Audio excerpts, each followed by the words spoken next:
இந்த உலகத்தில் வாழ்கிற வாழ்க்கையினுடைய முக்கியமான காரியம் தேவனுடைய சித்தத்தை நம்ம செய்கிறவங்களாக இருக்கணும்.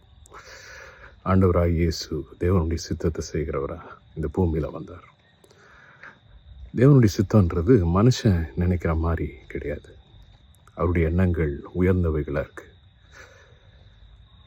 தேவகுமாரன் பூமியில் வந்தப்போ அவர் நினச்சிருந்தா பூமியில் இருக்க எல்லாரையும் கூட அவரால் போய் சந்தித்திருக்கக்கூடிய ஆற்றல் அவருக்கு இருந்தது. என்றாலும் அவர் அந்த இஸ்ரவேல் தேசத்தை விட்டு வெளியில் போல. பிதாவானவர் யாரை சந்திக்க சொன்னாரோ அவங்கள சந்தித்தார். சில நேரத்தில் ஆயிரக்கணக்கான மக்களை சந்தித்தார். சில நேரத்தில் ஒரு வீட்டில் இருக்கிற மக்களை சந்தித்து பேதுருவின் மாமியை தொட்டு சுகமாக்குறத பார்க்குறோம். சில நேரத்தில் ஒரு நபரை சந்திக்கிறதுக்காக ரொம்ப தூரம் போகிறார், ஒரு சகையுவை, ஒரு சமாரிய ஸ்திரியை.